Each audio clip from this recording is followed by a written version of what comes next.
कौनसी कारण न थाई अबेल एप्रिल 16, 17, 18 तारीख रे पार्लियामेंट डकेले जे आम सीट बढ़ेदेबू ता से महिला संरक्षण को जोड़ीदेले। मान्यवर नवीन पट्टनायक खबर पाइले जे जो सीट बढ़िबो सेथिरे ओडिशा क्षतिग्रस्त हम आनुपातिक भाव में ओडिशार बढ़िबार नहीं। एवं ए कथा को लेकिन जो तर्क है मान्यवर नवीन पट्टनायक चिठी लिखिले जे गोटे 48 घंटा भितर आप विधानसभा डाकतु ओडिशार स्वार्थ को रक्षा करने ये विधानसभा आम दाबी रखा केंद्र सरकार पाखे से शुणिले। प्रथम कथा है 16, 17, 18 अबेल कहीं डकैले से प्रश्नर उत्तर देना।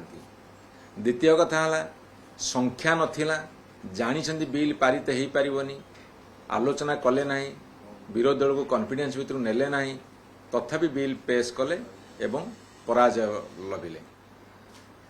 एवं बिल आसीबा पूर्वर एमपी माने अन्य माने न जानिया पूर्वर एमाने आग प्रचार लागिगले।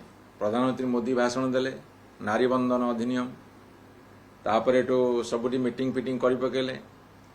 तापर पार्लियामेंट भितरे लोकसभा भितरे मध्य अनेक आलोचना कले बिल परास्त हैला।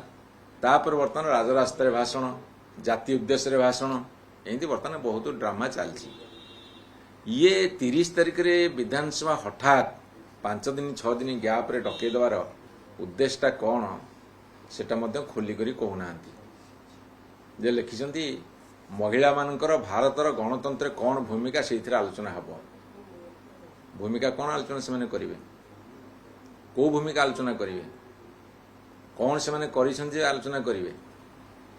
2023 मसीह महिला आरक्षण बिल पास कले से 500 सीट हो कि 850 सीट हो कि 543 सीट हो कि जेते सीट हो सीट बढ़िया से आरक्षण कौन संपर्क अच्छी।